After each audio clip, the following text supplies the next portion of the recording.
As we go forward, we're going to continue to enjoy the sunshine, but these temperatures right here of 53 degrees going to struggle because of that northeast wind at about 15 miles an hour sustained, and that's dropped those dew points down into the 20s, which is a very dry, crisp air mass, and that will be with us as we go forward over the next couple of days or so, and that will eventually lead to those cooler than average temperatures tonight as well. So as we zoom out here, we can see not much going on across the northeast. High pressure's in charge over upstate New York. That will slide directly overhead tonight, which means we're going to be able to see some calm conditions prevail, but plenty of sunshine the rest of today. Temperatures in the mid 50s for most of us for our highs.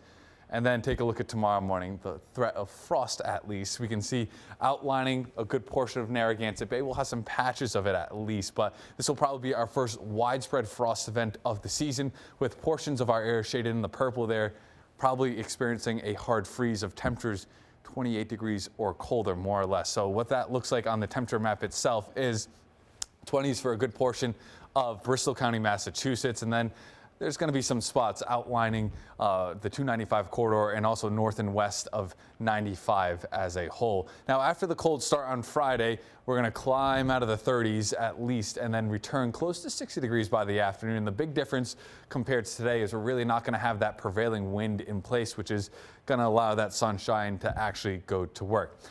Thinking about heading to the pumpkin patches this weekend, Saturday is going to be the day. We're going to have increasing clouds, temperatures in the mid 60s. It's still going to feel like fall, but Sunday and Monday, unfortunately, this weekend, not necessarily the best forecast. And all has to do with this area of low pressure that is developing off the coast of the Carolinas on Saturday. It's going to take its time, kind of wandering its way up the East Coast. And when we wake up on Sunday morning, should potentially be dry initially, and that rain's going to develop during the day, along with some gusty conditions, especially as we head into Monday. It's not going to be potentially a consistent rain. It's going to be on and off activity, but this is going to linger all the way into Tuesday, along with those gusty northeast winds as well. So what we know right now is, again, that area of low pressure is going to be forming, and that broad precipitation shield will move up Sunday, Monday, and Tuesday, and we're also going to experience some wind with that. So as we look at the 10-day forecast, unfortunately not the best one that I've put together over the last couple of weeks here, but temperatures more or less over the next 10 days going to be in the 50s, low 60s,